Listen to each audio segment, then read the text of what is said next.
I have no one to answer to. I have nothing to explain. I owe no apology for deeds done or not. I care enough to not care. So why am I here then, you would wonder? To tell you about the miracle doctors suppose I am alive.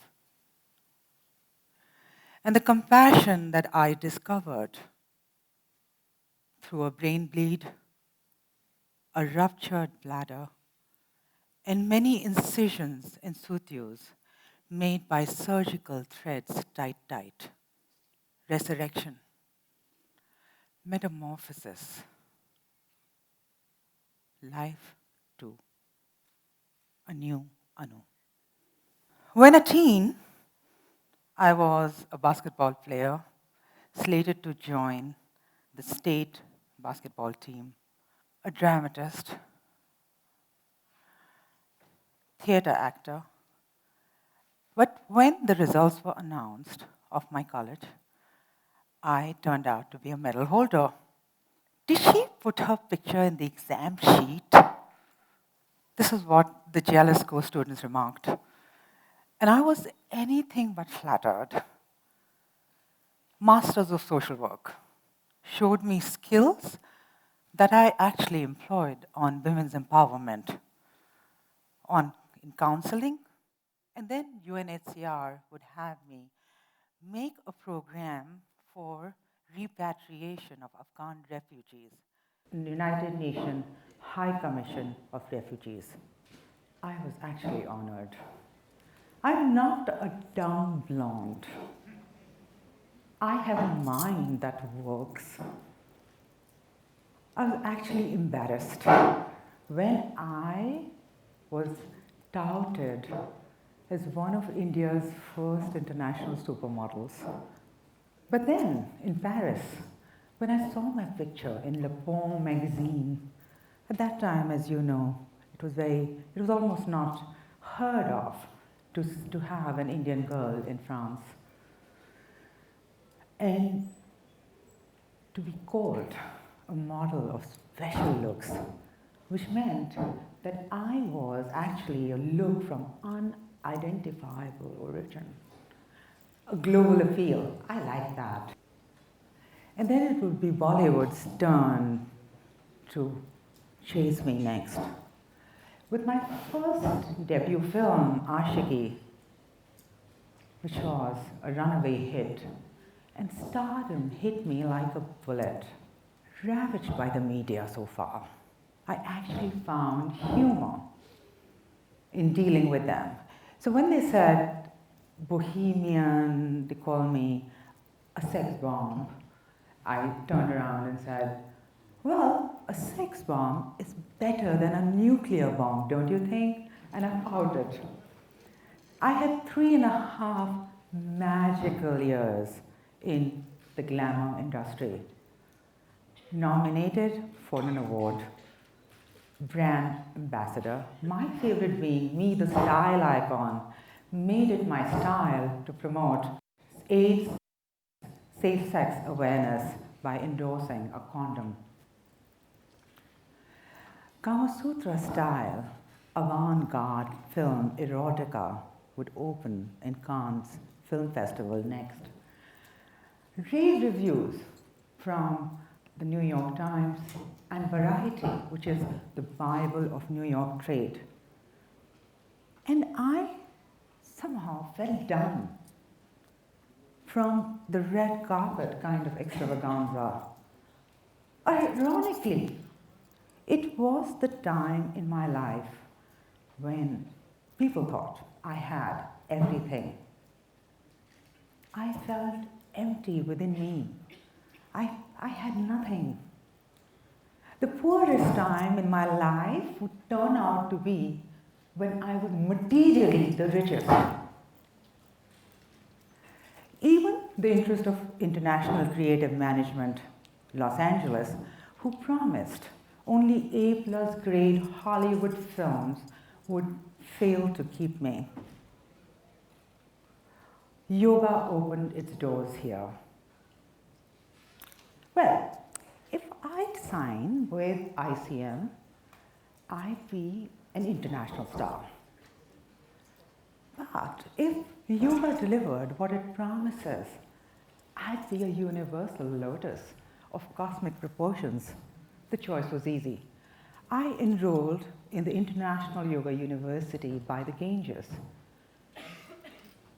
Zero noise, zero pollution had me lie on flower beds and look and count the 1,000 shooting stars in a pitch black sky, pure unadulterated silence, breath and the body regulation.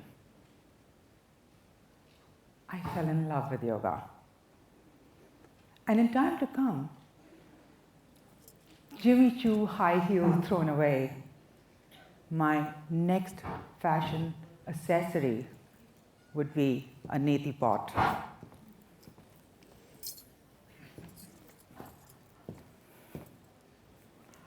And soon enough,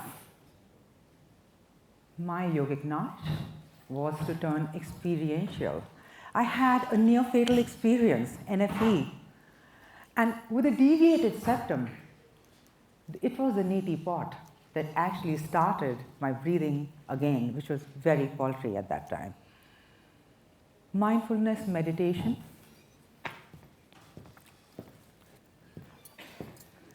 would have me watch the flow of energy in my body with bare attention. And I let go of all the trauma that I had been through just yesterday. A body broken into a million pieces with a skull fracture.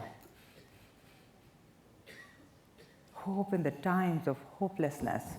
It was actually when my body was smattered that there was nothing left, that I went close to spirit. And you know what I saw there? I only saw compassion there. And that's where my healing started, from inside out. It would take many years for me to learn, for instance, tomato is not an apple, or that this is a planet, or that it's called Earth, and the energy shift that I saw is actually 2 time zones that I saw have a name, and they're called sun and the moon. And that there's a linear concept of time, and that the spelling of time is not T-I-E-M, which I thought it was, time. To further my compassion, the flower of compassion that was arising in me, I locked my sea-facing star house and I left with just a bag. Renounce. Surrender. If not to a god, then maybe to the hills, for God's sake. Homeless. I lived with meager needs and frugal wants for years to come, where we only did karma yoga, and in silence, a lot of self-contemplation. This is where the magical in me happened. The question all my life that I have never, through all my success, through everything, never found an answer to was, what is my purpose here? And that question got answered. Zen kind of living. The only thing that was left for me to do was to work for another. This is where compassion in action started. I started to make a yogic module, which was to raise the joy, to advance human potential, and to promote equality of all children is called AnuFunYoga. I started my research with slum kids. In time to come, I would be in Ixtapa, Mexico, where 400 global leaders were talking about gaining sustained poverty results. I was talking about inner poverty, which is actually the lack of compassion. And there is a remedy, AnuFunYoga, for it. I feel privileged to be a part of celebrating the first World Yoga Day in India in 2014. And empowering the youth was just so exciting. So my book, Unusual, which is actually wilder than a Hollywood and a Bollywood blockbuster, is confessional writing. Has been therapeutic for me. It is actually a human story of victory over the odds through compassion. Each life has a suffering. Mine did. Yours does. How can we have anything but compassion towards each other?